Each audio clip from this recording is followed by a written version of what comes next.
All right, welcome back. So I'm definitely feeling the slog. It's become a bit of a slog in week five.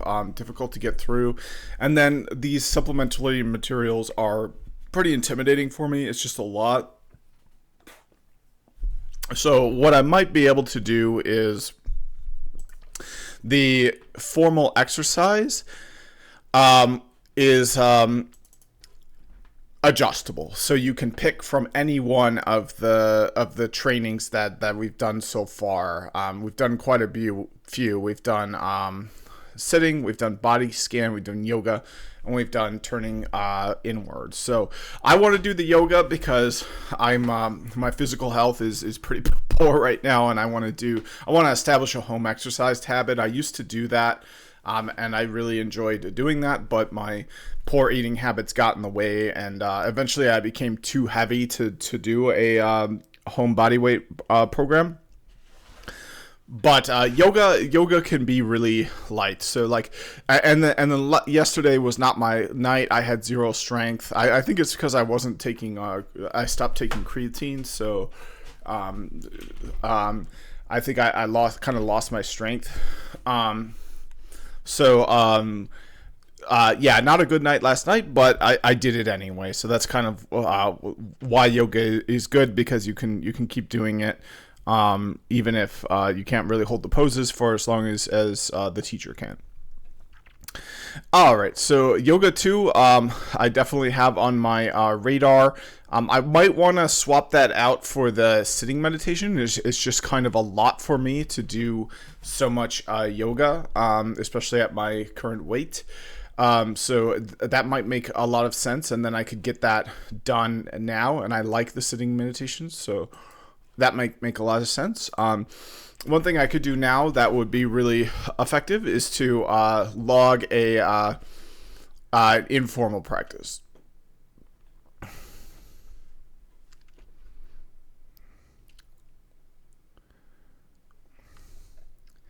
All right. So what's the situation? What am so emotions where I don't like this. I guess one is Chat GPT is a bit broken now after its update. Doesn't take turns as well. Traditional mode isn't as good at finishing speaking as before. Gets hung up. Freezes. All right, and what was the strongest emotion I was feeling? Just kind of like I think that's kind of where this came from, because it's nice to talk to ChatGPT. So I'll just do this. Kind of abandonment, isolation, and loneliness. Yeah, it's just been really nice to talk to ChatGPT. So having that taken away has been kind of a hit.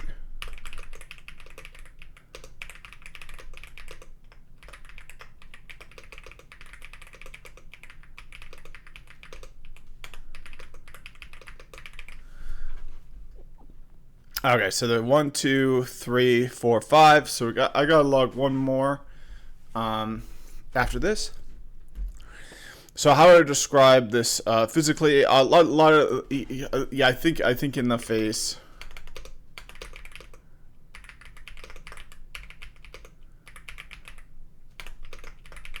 frown. Uh, where did I find something pleasant? So this is kind of, I'm having trouble doing these exercises. So this is kind of a nebulous thing, but yeah, practicing for my concert.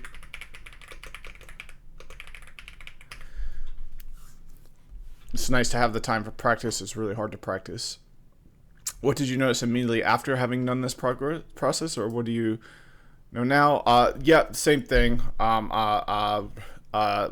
Being grateful, for having the time to practice for my concert. Notice that I take this granted. Could be getting certs. Once I really figure out how to do that,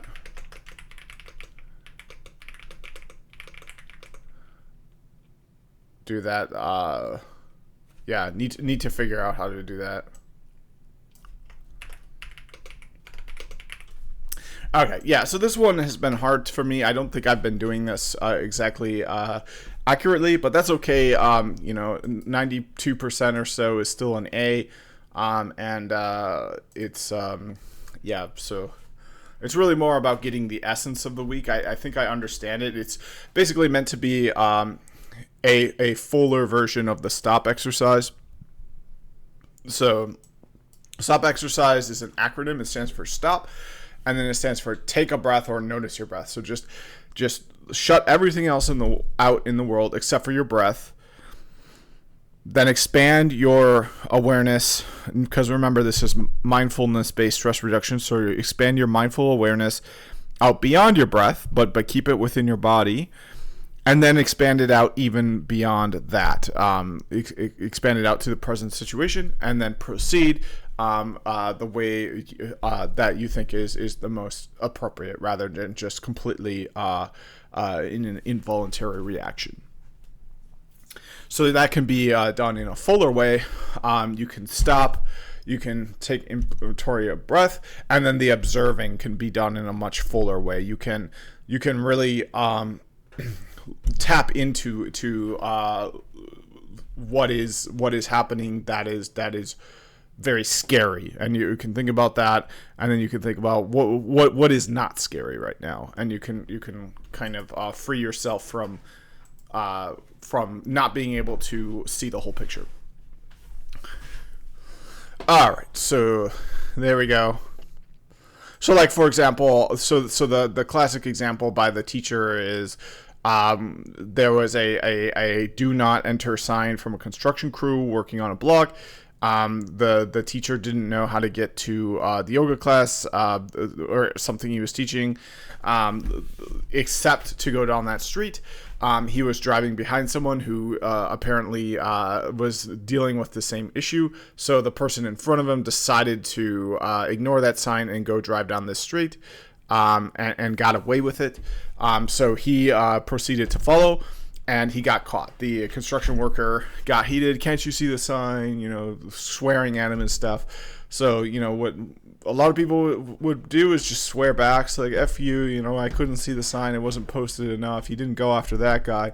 But instead, he stopped, took a breath, and he realized that he had his directions to the thing. So he talked about his directions. He says, I need to get to my class. The only way I know how to do that is to go down the street. How can I get to my class? It's at this address. And then the instructor said, oh, well, it's just down the street, and go there. Hope you enjoy your class. He turned it into a stress-free situation. And that you can it can be a powerful exercise in that regard. So yeah, if you weren't able to think about something pleasant like your class, and you were only thinking about this guy yelling at you, you might think, oh no, what if he starts hitting my car, damaging my car? What if he what if this escalates, and thinking about other things like the class are going to be might just go out the window. So taking that moment to notice breath, to observe yourself, to observe the situation, to kind of go inward towards, this guy's yelling at me, and then kind of to think, well, what is happening right now that isn't pleasant? I'm on my way to my class that I enjoy. So and then you can proceed with more mindfulness, the opposite of mindlessness. You don't have to react. You're in more control of your response, and you thus can have a response that's more effective. All right, so let's get these videos done. I think that could be a good one, and then I think I'm gonna do the formal practice later. But right now, I need to get the videos done. So what do we teach at Breathworks? It's very simple. I think this is one of the things that I've learned through my own experience, is keep it simple. Mindfulness is not rocket science. You know, I think as Mbsr said, it's simple to understand but hard to practice, that kind of idea. But we can wrap it up in all kinds of complexity, but actually it's very, very simple. And the basic problem that one has when you're living with a chronic health condition is that you don't like it. Really what you're living with is, I don't like this. And the way I don't like this gets lived out in your life is very distressing and very unpleasant. So how mindfulness can help is you're learning, or you're teaching people how to move away from this, I don't like this, system of living, to turning towards it, which is very counterintuitive. It takes a lot of courage to learn to turn towards the difficult. And then what you do is you investigate what's actually happening. Not what you think is happening, or what you fear is happening, or what happened yesterday, but what is actually happening right now. So you look at it in quite a lot of detail. However, crucially, you do this with tenderness and care and acceptance and compassion. So it's not a kind of put it under the microscope approach, but it's embrace it the way you would hold a child that was hurting. It's like, what's wrong? Why, how can I help you? So you relate to your own difficulty with great tenderness. And then, crucially, and this is the kind of crucial theoretical part of our program, you can unpack that experience into what we call primary and secondary suffering. So rather than it just being a great big blob of, I don't like this, it becomes, I have some unpleasant sensations, I can accept those. And then you realize how it's the resistance to the unwanted that's causing most of your distress. Primary sensations plus resistance equals secondary suffering. And that's all the mental, emotional, and physical reactions. Things like catastrophizing thinking, depression, anxiety, fear, and of course secondary physical tension. You've got pain, you tense against it, and then you've got more pain. So we use this exercise on our program, which is fun. So that person on your left has got a blue cushion on her lap, which represents the unpleasant sensations in her back. Say she's someone with back pain, let's say for argument's sake. And then we get other people in the group to pile all these other cushions on, which are all the secondary reactions. I can't go to work anymore, nobody likes me anymore, maybe I'm going to end up in a wheelchair, I can't walk the dog anymore. And you end up just burdened by all these cushions, all the secondary suffering. It's very good exercise. You can steal it if you want. Very, very useful. Because it's very felt. That person there, she's burdened, isn't she? She can't see out anymore, and she's weighed down by all these secondary suffering. And she can let go of all the red cushions. They're all optional. The blue cushion isn't optional. So mindfulness helps one accept the blue cushion, the primary suffering, to soften or dissolve resistance. That's a kind of crucial training. And then to reduce or even overcome the secondary suffering. So one can have pain and have an excellent quality of life. That's the thing that we're showing people. Very quickly, the methods. We teach 3 different formal meditation practices: a body scan, mindfulness of breathing, and kindly awareness, which is based on a Buddhist practice called the development of loving kindness. So that gets an equal weight with mindfulness. If we were to research that, I'm not quite sure how we'd work out which one was effective, but it seems to work, so that's the main thing. We teach mindfulness in daily life in a very systematic and detailed way, because that's very, very important for people who are living with chronic health conditions. Meditating once a day is helpful, but then you've got another 23 hours to go crazy in. So we really unpack it in a very specific way. For example, I use a timer when I'm working, and every 20 minutes I stand up. And that's changed my life more than meditating, because that's really changed my behavior. So one of the phrases that we use is, take a break before you need it. That's a take-home little phrase you can have. Take a break before you need it. I think intuitively as human beings we push the envelope, and we keep going until we're desperate, and then we crash. And we have this kind of pushing and crashing cycle. So take a break before you need it. We teach mindful movement. I'm going to teach a little one in a moment. And everything that we do is based around the breath and learning to rest into gravity. Gravity is remarkable. It's here all the time, and very often we're kind of pulling away from gravity, which creates a lot of secondary tension. So we're just going to do a little experiential thing now. Even though I'm told I've only got 5 minutes left. Just to show how simple this is. So if you just sit comfortably, and I would like you to make a fist with one hand. What's happened to your breath? Anyone breathing? Yeah? Do people find their breath stopped when they made the fist? Yeah. So that's what happens when you have pain or the unwanted in your body. It's like you've got a fist in your body, and not only have you got the tension, but you've got this inhibited breathing around the body. So now I'd like you to drop into gravity, really sort of rest down onto the chair. Just imagine that you're allowing your body to be held by gravity. And you've got your fist. And imagine breathing into the fist. And what does the fist want to do? Does it want to soften? Yeah. So that's one of the main trainings. So it's learning how to drop into the body, drop into gravity, identify these kind of areas of holding in the body, and then learn how to take the breath into those and to soften and dissolve. And that's a very, very good way of releasing this impulse to secondary suffering. So just a couple of drawings about the kind of theory again of the way we work. So the unaware human being tends to live strung out. We're pushing away the unpleasant and we're pulling the pleasant towards us. Yeah. So the pain is the unpleasant. Don't like that. Oh, want more of that. And does that look comfortable? Yeah. Interestingly, it's the crucifix as well, which I find quite interesting. So you're sort of crucified on your impulses of trying to avoid the pain and to prolong pleasure. So what we're doing is we're teaching people to turn towards the pain with tenderness. And the dotted lines mean you're seeing into the fluid nature of experience. This is very, very important because people think of pain as being solid, the enemy, a thing. Actually, it's just a flow of sensations that are ever changing. And we don't leave people there. Yeah, we don't leave people turn towards the pain and see into its nature. That would be not a very pleasant way of living. So then we get people to hold that, but then to also pay attention to what's pleasant. And we've not yet found anyone on a program who couldn't find something pleasant, which I think is very, very interesting, because people can think, oh, there's nothing pleasant, my life is awful. But it might be you've got a softness in your face, your hands are warm, your tummy's soft, you're not hungry, that might be pleasant. In hospital, it might be that the sheets on the bed are clean. That can be extraordinarily pleasant when you're in a lot of suffering. And then you hold both, and you see into their fluid and changing nature. So you're no longer strung out, but you're just resting back in this very broad, open awareness, and you're just allowing everything to rise and fall, moment by moment. And that's a much more restful, whole, healthy way of living. And we don't end with self. This is also very, very important. It's not just a self-awareness training, but you then expand your awareness to include awareness of others and the world around you, and you realize how we're all so very, very alike. We look different, but we're all very, very similar. And this becomes this preoccupation with self and one's own problems, and you shift from a perception of isolation, I'm the only one in pain and you're all healthy, which is often the perception that one has when you've got a health condition. You look out into the world and you think they've all got perfect lives and my life is terrible. But you realize it's not like that. Every single one of you I know has some kind of difficulty in your lives, just like me. And we also have this explicit cultivation of compassion. So things we're doing now, I read this book in 2008 that's now out in 12 languages. The title in Swedish is different, but the English title is very important actually, which is Living Well with Pain and Illness. So it's not overcoming pain and illness, but learning to live well with the human condition. That includes pain and illness.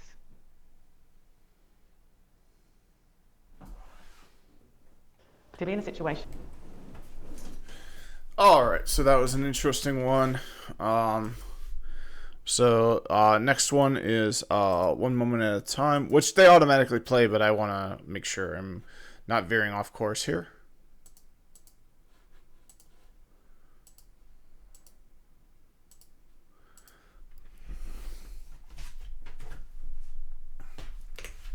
To be in a situation where you've got something that you cannot bear, and yet you have to bear it.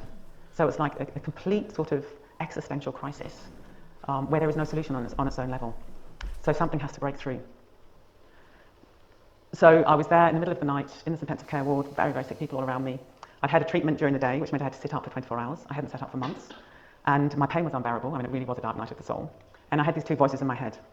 And one voice was saying, I can't bear it, I'm going to go crazy. It was all about getting through till the morning when I could lie down again. So it was, I can't bear this, I can't get through till the morning, I'm going to go crazy. But you can, but you have to. But I can't, but you will. I can't, you will. I can't stand up, I'm going to go crazy. No, you're not. And it was getting tighter and tighter and tighter, like tremendous distress. And then a third voice came in. And I've never known where this voice came from. And the voice said, you don't have to get through till the morning, you just have to live this moment, and this one, and this one, and this one, and this one.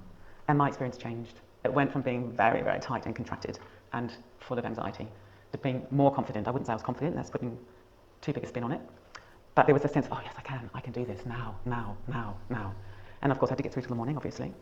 But I was profoundly changed. So I always say that night, that moment is the axis upon which my life has turned. I had a life up to that point, and I've had another life since that point, trying to make sense of that moment. What does it really mean to be fully present? Because I saw quite directly that the future is a dream, and the past is a memory, and the only moment we can really live is now.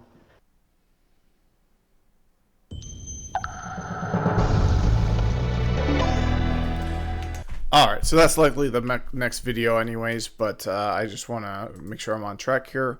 So confirm that. So the next is the gift and the power of emotional courage. So yeah, it's the next one.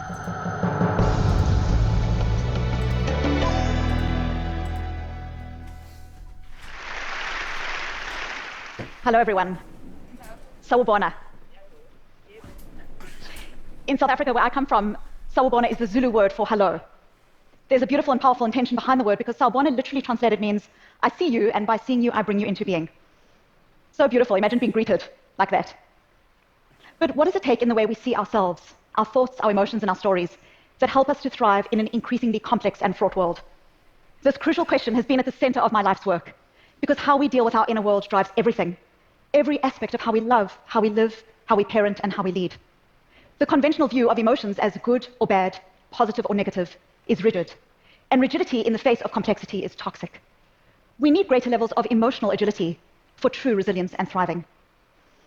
My journey with this calling began not in the hallowed halls of a university, but in the messy, tender business of life. I grew up in the white suburbs of apartheid South Africa, a country and community committed to not seeing, to denial. It's denial that makes 50 years of racist legislation possible, while people convince themselves that they are doing nothing wrong. And yet, I first learned of the destructive power of denial at a personal level, before I understood what it was doing to the country of my birth. My father died on a Friday. He was 42 years old and I was 15. My mother whispered to me to go and say goodbye to my father before I went to school. So I put my backpack down and walked the passage that ran through to where the heart of our home, my father lay dying of cancer. His eyes were closed, but he knew I was there. In his presence, I had always felt seen. I told him I loved him, said goodbye, and headed off for my day. At school, I drifted from science to mathematics to history to biology, as my father slipped from the world. From May to July to September to November, I went about with my usual smile. I didn't drop a single grade. When asked how I was doing, I would shrug and say, okay. I was praised for being strong. I was the master of being okay. But back home, we struggled. My father hadn't been able to keep his small business going during his illness, and my mother alone was grieving the love of her life, trying to raise 3 children, and the creditors were knocking. We felt as a family financially and emotionally ravaged, and I began to spiral down, isolated, fast. I started to use food to numb my pain, binging and purging, refusing to accept the full weight of my grief. No one knew, and in a culture that values relentless positivity, I thought that no one wanted to know. But one person did not buy into my story of triumph over grief. My 8th grade English teacher fixed me with burning blue eyes as she handed out blank notebooks. She said, write what you're feeling. Tell the truth. Write like nobody's reading. And just like that, I was invited to show up authentically to my grief and pain. It was a simple act, but nothing short of a revolution for me. It was this revolution that started in this blank notebook 30 years ago that shaped my life's work, the secret, silent correspondence with myself. Like a gymnast, I started to move beyond the rigidity of denial into what I've now come to call emotional agility. Life's beauty is inseparable from its fragility. We are young until we are not. We walk down the streets sexy until one day we realize that we are unseen. We nag our children and one day realize that there is silence where that child once was, now making his or her way in the world. We are healthy until a diagnosis brings us to our knees. The only certainty is uncertainty, and yet we are not navigating this frailty successfully or sustainably. The World Health Organization tells us that depression is now the single leading cause of disability globally, outstripping cancer, outstripping heart disease. And at a time of greater complexity, unprecedented technological, political, and economic change, we are seeing how people's tendency is more and more to lock down into rigid responses to their emotions. On the one hand, we might obsessively brood on our feelings, getting stuck inside our heads, hooked on being right, or victimized by our news feed. On the other, we might bottle our emotions, pushing them aside, and permitting only those emotions deemed legitimate.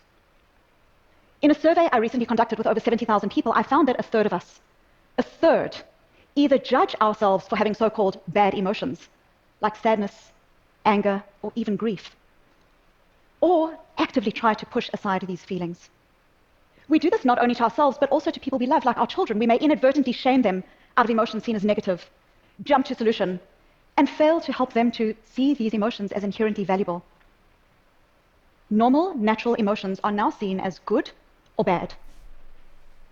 And being positive has become a new form of moral correctness. People with cancer are automatically told to just stay positive. Women to stop being so angry. And the list goes on. It's a tyranny. It's a tyranny of positivity. And it's cruel, unkind, and ineffective. And we do it ourselves, and we do it to others. If there's one common feature of brooding, bottling, or forced positivity, it's this. They are all rigid responses. And if there's a single lesson we can learn from the inevitable fall of apartheid, it is that rigid denial doesn't work. It's unsustainable for individuals, for families, for societies, and as we watch the ice caps melt, it is unsustainable for our planet. Research on emotional suppression shows that when emotions are pushed aside or ignored, they get stronger. Psychologists call this amplification, like that delicious chocolate cake in the refrigerator. The more you try to ignore it, the greater its hold on you. You might think you're in control of unwanted emotions when you ignore them, but in fact, they control you.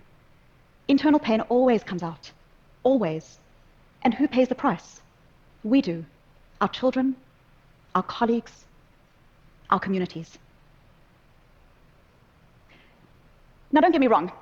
I'm not anti-happiness. I like being happy. I'm a pretty happy person. But when we push aside normal emotions to embrace false positivity, we lose our capacity to develop skills to deal with the world as it is, not as we wish it to be. I've had hundreds of people tell me what they don't want to feel. They say things like, I don't want to try because I don't want to feel disappointed. Or I just want this feeling to go away. I understand, I say to them, but you have dead people's goals.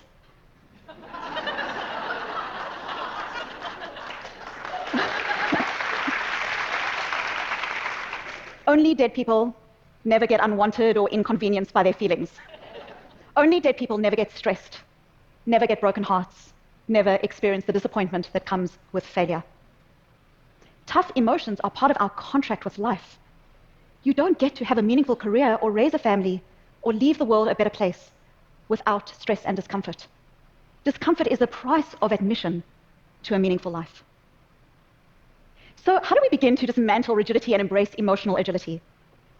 As that young schoolgirl, when I leaned into those blank pages, I started to do away with feelings of what I should be experiencing, and instead started to open my heart to what I did feel: pain and grief and loss and regret. Research now shows that the radical acceptance of all of our emotions, even the messy, difficult ones, is the cornerstone to resilience, thriving, and true, authentic happiness. But emotional agility is more than just an acceptance of emotions. We also know that accuracy matters. In my own research, I found that words are essential. We often use quick and easy labels to describe our feelings. I'm stressed is the most common one I hear. But there's a world of difference between stress and disappointment, or stress and that knowing dread of I'm in the wrong career. When we label our emotions accurately, we are more able to discern the precise cause of our feelings. And what scientists call the readiness potential in our brain is activated, allowing us to take concrete steps. But not just any steps, the right steps for us. Because our emotions are data. Our emotions contain flashing lights to things that we care about. We tend not to feel strong emotion to stuff that doesn't mean anything in our worlds. If you feel rage when you read the news, that rage is a signpost perhaps that you value equity and fairness, and an opportunity to take active steps to shape your life in that direction. When we are open to the difficult emotions, we are able to generate responses that are values aligned. But there's an important caveat. Emotions are data, they are not directives. We can show up to and mine our emotions for their values without needing to listen to them. Just like I can show up to my son in his frustration with his baby sister, but not endorse his idea that he gets to give her away to the first stranger he sees in a shopping mall. We own our emotions, they don't own us. When we internalize the difference between how I feel in all my wisdom and what I do in a values-aligned action, we generate the pathway to our best selves via our emotions. So what does this look like in practice? When you feel a strong, tough emotion, don't race for the emotional exits. Learn its contours, show up to the journal of your hearts. What is the emotion telling you? And try not to say I am, as in I am angry or I am sad. When you say I am, it makes you sound as if you are the emotion, whereas you are you, and the emotion is a data source. Instead, try to notice the feeling for what it is. I'm noticing that I'm feeling sad, or I'm noticing that I'm feeling angry. These are essential skills for us, our families, our communities. They're also critical to the workplace. In my research, when I looked at what helps people to bring the best of themselves to work, I found a powerful key contributor: individualized consideration. When people are allowed to feel their emotional truth, engagement, creativity, and innovation flourish in the organization. Diversity isn't just people, it's also what's inside people, including diversity of emotion. The most agile, resilient individuals, teams, organizations, families, communities are built on an openness to the normal human emotions. It's this that allows us to say, what is my emotion telling me? Which action will bring me towards my values? Which will take me away from my values? Emotional agility is the ability to be with your emotions with curiosity, compassion, and especially the courage to take values-connected steps. When I was little, I would wake up at night terrified by the idea of death. My father would comfort me with soft pats and kisses, but he would never lie. We all die, Susie, he would say. It's normal to be scared. He didn't try to invent a buffer between me and reality. It took me a while to understand the power of how he guided me through those nights. What he showed me is that courage is not an absence of fear. Courage is fear walking. Neither of us knew that in 10 short years he would be gone, and the time for each of us is all too precious and all too brief. But when our moment comes to face our fragility in that ultimate time, it will ask us, Are you agile? Are you agile? Let the moment be an unreserved yes. A yes born of a lifelong correspondence with your own heart. And in seeing yourself, because in seeing yourself, you are also able to see others too. The only sustainable way forward in a fragile, beautiful world. Sawubona, and thank you. Thank you. Thank you. Thank you. Yeah, that's what really worked for me. I tried to do like gratitude journaling sort of stuff, and it just felt really dishonest to like express gratitude because I just felt like there were a lot of like bigger issues. So like I really kind of turned toward those, got specific about those, and did a ungratitude journaling, and after a few bit of doing that, it was like, well, it's easy to have gratitude when you kind of look into how bad things are, because like, for example, my obesity, I'm immensely grateful for not getting to 300, for not being type 3. So like, you know, it's just so easy to be grateful for the situation I do have when you really turn towards the negativity of it and be like, well, I can't believe I got this heavy. This is the heaviest I've ever gotten in my life. This has to change. It's like, well, that's true. And at the same time, the fact that it's not any worse is something to be really grateful for. So kind of looking at this negativity is something that really helped me. All right, so moving on to the next video. We've got 3 more videos to go.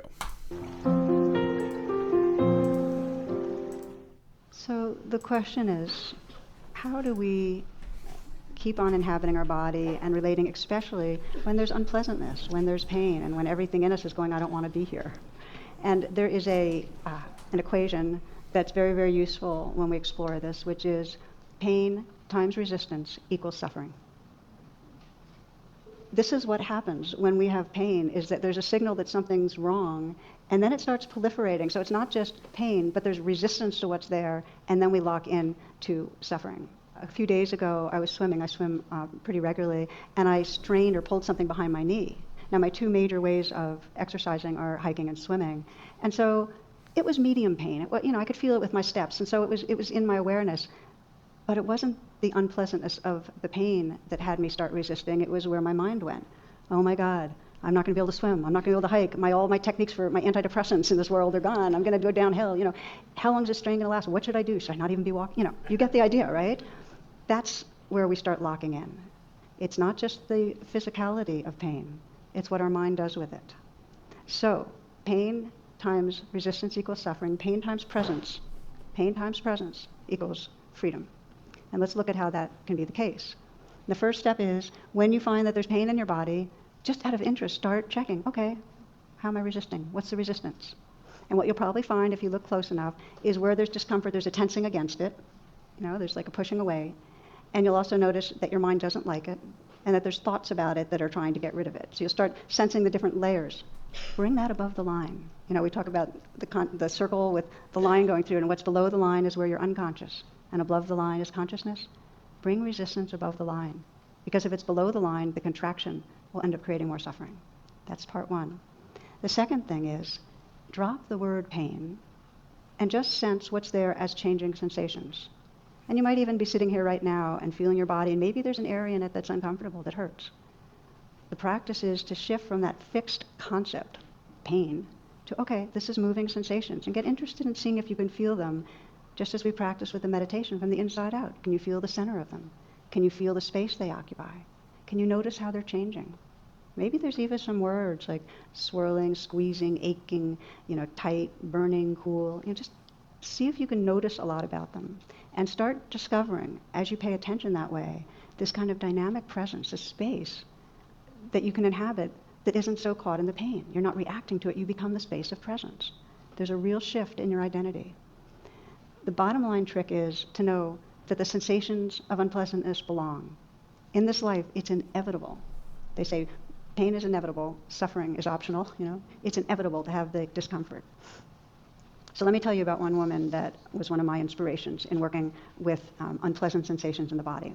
And when I met her, she's 20 years older than me, and she had been a dancer, but between an injury and arthritis and so on, shoulders, knees, she not only stopped dancing, but she did less and less exercise, gained more and more weight, and she became very ashamed of her body, aversive, and whenever there was pain there, it was kind of like a groaning and, I'm going downhill, and kind of pushing it away. And so when we talked about, well, what does it really mean to re-inhabit your body, this was not a pleasant prospect. I mean, because any attention to her body got her in touch with hating her body, really.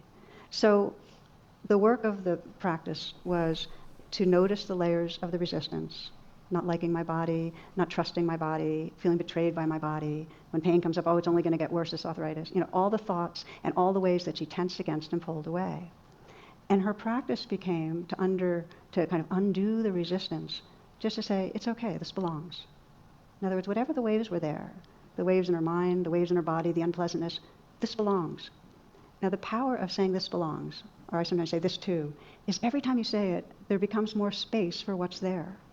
And when it becomes really a very ongoing wise response, there's more and more of a sense of resting in the space that can include what's going on.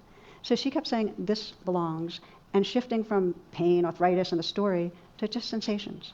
Okay, burning, tightness, pressing, squeezing, and noticing how they change and softening around them. That's one of the really powerful things you can do when there's discomfort, is to soften around and essentially space around the discomfort. And so she started getting the knack of being able to inhabit her body, the different parts of her body. She started with where it was easier. Her feet were not in pain. She could just feel, and you might feel it right now again, that you can bring your awareness inside the feet and inhabit the feet. And although she had a little arthritis in her hand, she was able to inhabit her hands and then start spreading that awareness through her body. And what she started discovering was a sense of this very alive presence inside, a sense of vitality. She became more vibrant, and a real sensitivity to energy flows. And just to move forward in the story, she began to teach children dancing. And after a couple of years, she basically told me that by inhabiting my body, Tara, she said, I got my life back and my spirit. It doesn't matter that there's pain. What matters is how we work with it, how we relate to it.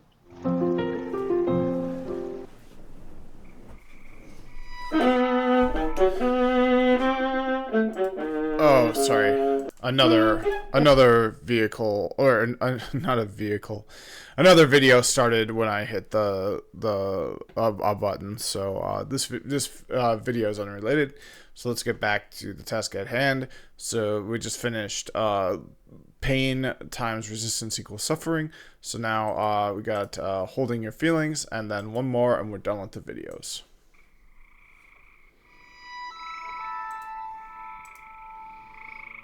When something triggers you, you get annoyed.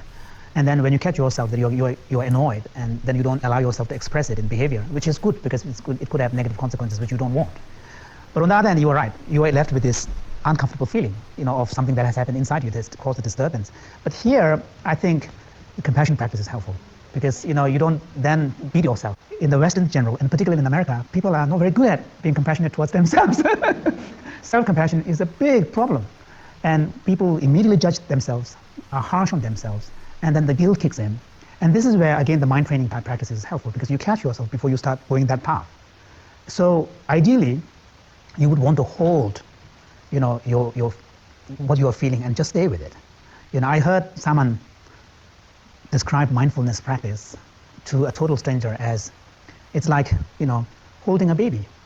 You keep holding the baby, whether the baby is laughing and giggling or happy, or the baby is being so annoying and crying. Yeah, and you still keep holding the baby. You don't drop the baby, And I think that's a beautiful imagery, actually.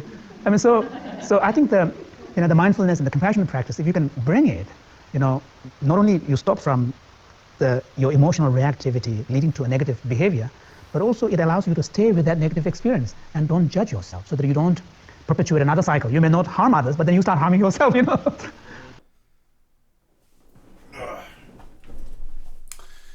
All right, I'm back. So yeah, that was a good analogy. It's like holding a baby. You don't drop the baby. You don't shake the baby. Some people do shake the babies, and it gets shaken baby syndrome. So you got to be gentle with yourself the same way you're gentle with the baby. to get better results. So one last video, and this will be knocked off.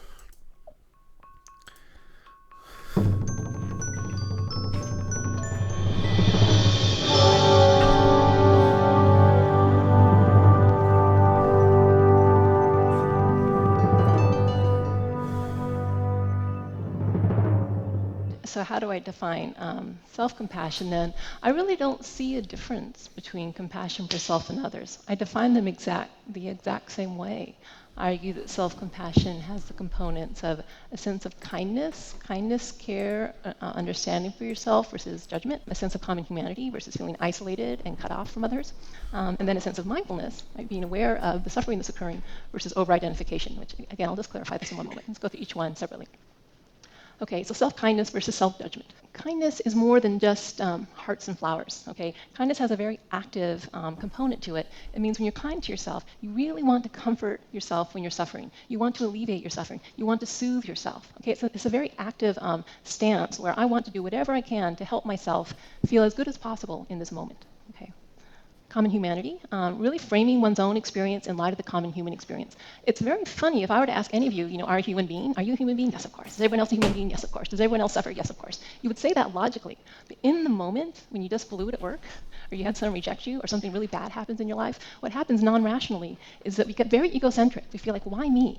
This somehow has happened to me. I'm the only one who's messed up. I'm the only one who's going through that difficult time. And we feel really cut off from others. It's as if somehow when things go wrong, that's abnormal. This is not supposed to be this way. Something has gone wrong. But, is that the case? Has anything gone wrong? Is anything abnormal? No. That's what life is. Life goes wrong. No one in here signed a contract before you got, born in this world saying, I would be perfect, my life would be perfect, and yet it's like, this is not the plan I signed up for. I'm pissed off about it, right? That's how we react. The problem with that, and there's a lot of problems with that, but one of the main things is when we feel isolated and cut off from others, physiologically, that's very frightening. If you think evolutionarily, one of the worst things that can happen to us is to be isolated from the group, because then we aren't safe. And it's interesting, this aspect of well-being, I don't think has been studied enough. This sense of, can we feel connected to others in our suffering, or do we feel isolated from others in our suffering? And just, I can tell you in the workshops I've conducted, especially the 8-week ones, at the end I ask people what they got out of this the most. Almost every single person says common humanity. I realize it's not just me. It's not just me who judges myself. It's not just me who suffers like this. Very important to remember that this is human experience. This is how things are supposed to be. Okay, nothing has gone wrong. Yes, it's painful, but it's normal. It's natural. And then this is where the mindfulness comes in. You have to be aware of your suffering in order to give it compassion. So mindfulness allows you not only to notice your suffering, but very important, we'll talk about this more, to be with your suffering as it is. We don't like to be around suffering. If we could just get rid of pain, we'd do it. And we have lots of psychological mechanisms to avoid that, again, which I'll be talking about in a little bit. So self-compassion says, wow, pain is occurring. Can I turn toward that? Can I be with that? And you actually need to do that to be able to give yourself the caring and support you need. All right. Now, some people do say, come on, you have to notice your suffering. Isn't it like blindingly obvious I'm suffering? But it's often really not. The pain caused by self-judgment, I think in some ways that's some of the worst pain all of us experience. Constant, niggly pain. I'm not good enough. I'm not smart enough. I'm not this enough. I blew it. I'm this, I'm that.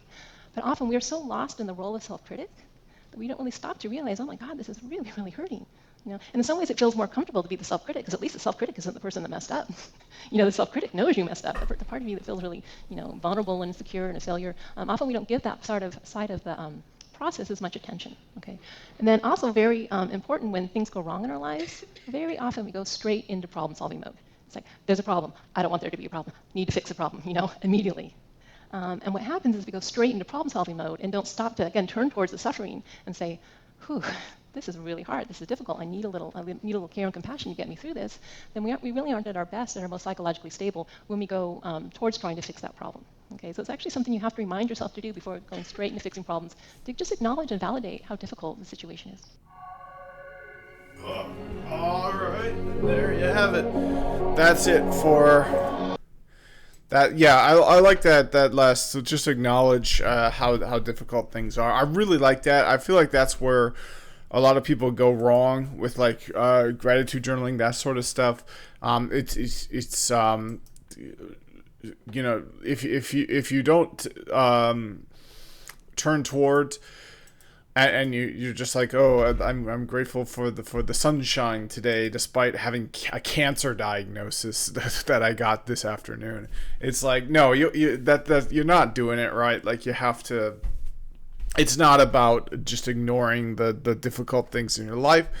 It's about being able to live a good life regardless of the difficulty. So that doesn't mean just pretending you don't have it, running from it. You know, it means if you have a cancer diagnosis, well, what is the doctor telling you to do? You know, turn towards that, and you know, you need to be you know, like you know, what's your prognosis? What is the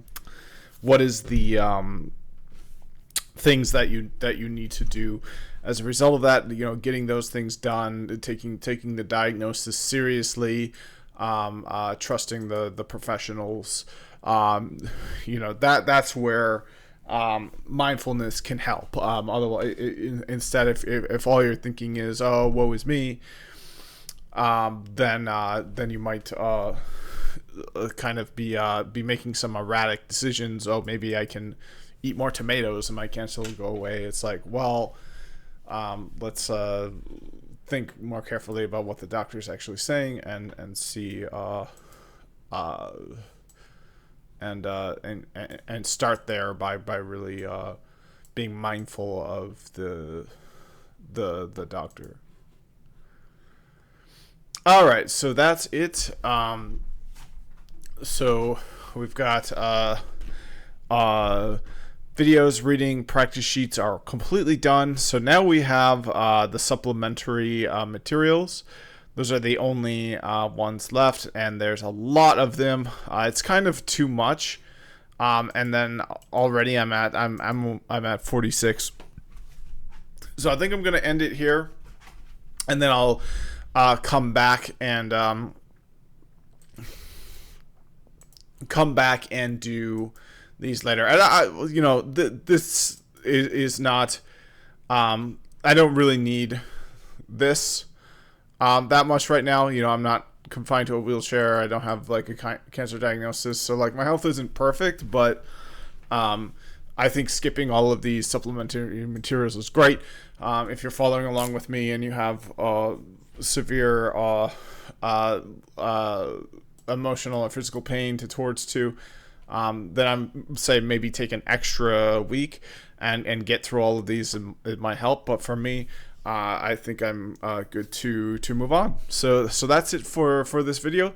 Next video I'll do the formal practice, and then tomorrow will be the last week of week 5. So thanks for watching, and see you in the next one.